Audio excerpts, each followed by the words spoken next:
Assalamualaikum warahmatullahi wabarakatuh. Apa kabar semuanya? Semoga sehat selalu ya. Hari ini kita akan belajar matematika. Materinya yaitu membandingkan pecahan, menentukan pecahan senilai, dan bentuk-bentuk pecahan. Silakan disimak baik-baik ya videonya dan tetap semangat. Terima kasih. Halo adik-adik, selamat bertemu kembali. Untuk pembelajaran kali ini, kita akan belajar membandingkan pecahan yang memiliki penyebut yang sama dan kemudian pecahan yang memiliki penyebut yang berbeda. Oke.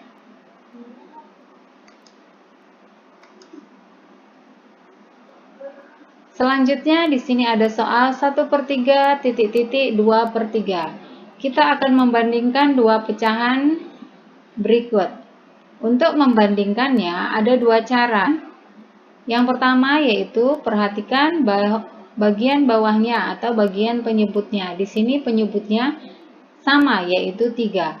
Untuk pecahan yang memiliki penyebut yang sama bisa langsung kita bandingkan saja yaitu dengan melihat yang bagian atas yang disebut dengan pembilang. Pecahan yang pertama pembilangnya adalah 1.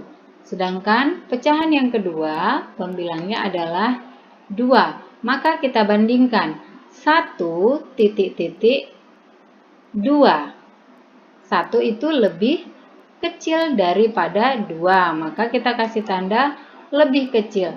Sehingga di atas pun sama. Kita kasih dengan tanda lebih kecil. 1/3 lebih kecil dari 2/3. Soal selanjutnya 2/7 3/4. Perhatikan di sini penyebutnya berbeda. Penyebutnya yaitu 7 dan 4. Untuk pecahan yang memiliki penyebut yang berbeda, ada cara mudah yang akan Ibu ajarkan, yaitu yang pertama dengan cara mengali silang. Ya, kita kali silang antara pembilang pecahan pertama dengan penyebut pecahan kedua. Kita kali silang nih. Maka kita tuliskan 2 dikali 4, hasilnya 8. Kita kali silang pembilang pecahan yang kedua dengan penyebut pecahan yang pertama, yaitu 3 dan 7. Maka kita tulis di bawahnya 3 dikali 7, hasilnya 21. Untuk pecahan yang pertama, di sini hasilnya adalah 8. Dan pecahan yang kedua, di sini hasilnya adalah 21. Sehingga kita bandingkan menjadi 8 lebih kecil daripada 21. Maka untuk pecahannya pun menjadi lebih kecil. 2/7 itu lebih kecil daripada 3. Kita akan belajar tentang pecahan senilai. Apakah yang dimaksud dengan pecahan senilai? Pecahan senilai adalah pecahan yang dituliskan dalam bentuk yang berbeda tetapi mempunyai nilai yang sama. Sekarang kita langsung saja ke penyelesaian soalnya. Nah, di sini ada soal 1/3 sama dengan titik per 6. Nah, kita akan menentukan pecahan yang senilai dengan 1/3. Perlu adik-adik ketahui, yang pertama, kita lihat dulu ya pecahan yang pertama 1/3. Kita lihat di sini angka 1 itu merupakan pembilang, sedangkan 3 merupakan penyebut. Untuk pecahan yang kedua, pembilangnya tidak ada dan penyebutnya adalah 6. Maka di sini kita diminta untuk menentukan pembilang dari pecahan yang kedua. Oke, perhatikan di sini penyebutnya sama-sama diketahui. Oke, kita cari perkalian 3 yang hasilnya 6. 3 kali berapa hasilnya 6? 3 kali 2. Maka pembilang dan penyebut 1/3 kita kalikan dengan bilangan yang sama, yaitu dikali dengan 2. Nah, ini gampang sekali caranya. 1/3 dikali 2/2. Caranya adalah kita kalikan pembilang dengan pembilang dan penyebut dengan penyebut. Maka 1 dikali 2 hasilnya 2 dan 3 kali 2 hasilnya adalah 6. Maka hasilnya menjadi 2/6. Nah, untuk mengisi titik-titik di sini, maka untuk mengisi titik-titik di sini kita isi dengan 2.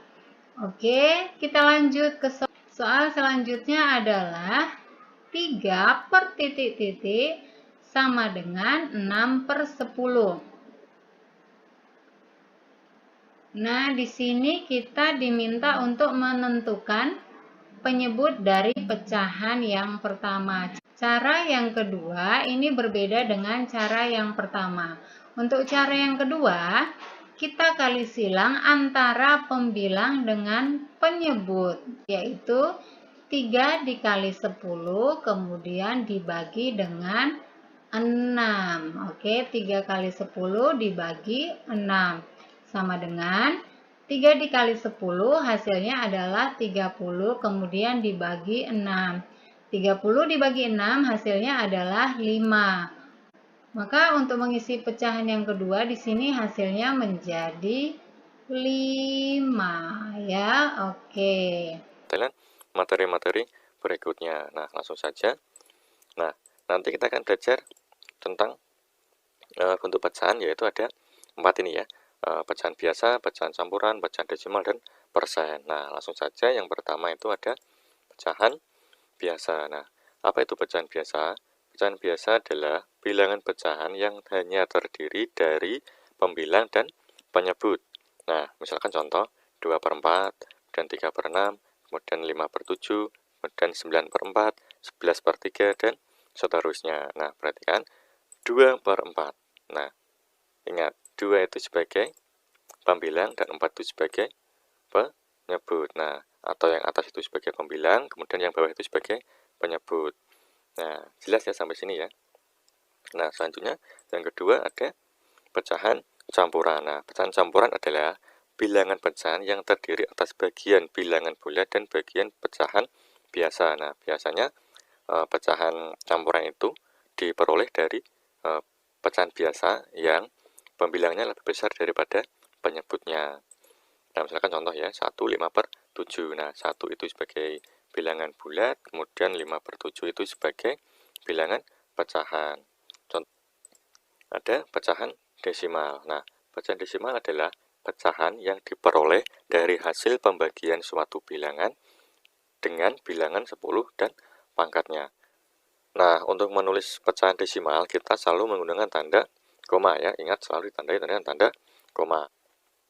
Nah, misalkan contohnya 214,124. Nah, sebelumnya kan kita sudah mengetahui untuk posisi bilangan ini ya. 2 itu sebagai ratusan, 1 itu sebagai puluhan, dan 4 itu sebagai satuan. Nah, sebelum kita mengenal pecahan, satuan ini merupakan nilai terkecil. Nah, setelah kita belajar pecahan, ternyata ada yang lebih kecil dari satuan, yaitu per 10, yaitu pecahan. Nah, dari mana dapat semua ini?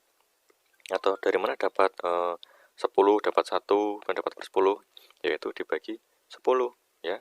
Satu bilangan dengan pembagian bilangan 10. Nah, 10 bagi 10 bagi 10 lagi bagi 10 lagi sehingga mendapatkan bentuk pecahan. Kemudian sini 1/100, kemudian 1/1000, dan seterusnya. Nah, misalkan ada contoh 0,5, ini pecahan desimal. Misalkan ya, akan diubah menjadi bentuk pecahan biasa. Nah, ingat 0 itu sebagai bilangan bulat dan 5 itu sebagai penyebut. Nah, ingat penyebut di sini bukan berarti 5 ditulis di bawah 5 seperti itu, tapi 5 itu menunjukkan posisi penyebutnya ya. Kalau di belakang koma itu 1 angka, berarti per 10. Jika di belakang koma itu ada 2 angka, berarti per 100, dan 3 angka per 1000, dan seterusnya. Berarti jika 0,5 ini ditulis dalam bentuk diubah dalam bentuk pecahan biasa, akan menjadi 5/10. 5-nya itu penyebut, artinya per 10 karena di belakang koma 1 angka. Kemudian 5-nya dari mana? Dari sini tinggal dipindahkan. Untuk pecahan desimal, jika ada angka di sini semuanya ya, semua yang akan di sini akan ditulis menjadi pembilang. Nah, misalkan di sini 1 ya, ini 1, berarti sini ya 1, 15/10. Nah, seperti itu. Kemudian yang selanjutnya ada persen. Nah, persen adalah sebuah angka atau perbandingan untuk menyatakan bilangan pecahan yang berpenyebut 100. Nah, lambang persen atau per 100 adalah seperti ini ya. Jika ada lambang seperti ini itu berarti sudah pastikan persen, bentuk persen. Nah, misalkan ada angka seperti ini, 10, kemudian ada tanda seperti ini, yaitu tanda dari persen ya, yaitu dibaca 10%. Nah, 10 itu sebagai pembilang, kemudian yang tandanya itu sebagai persen atau per 100 sebagai penyebut ya. Misalkan ini jika ditulis dalam bentuk pecahan biasa akan seperti ini. 10% itu bisa ditulis dengan 10/100. Kemudian bisa ditulis juga dengan 1/10 loh. Kenapa kok bisa 1/10? Perhatikan sebelumnya kita sudah belajar tentang bacaan senilai. 10/100 dan 1/10 itu senilai ya. Karena apa? 10 dibagi dengan 10, 100 dibagi 10 itu 10. Nah, sampai di sini sudah jelas ya. Kemudian kalau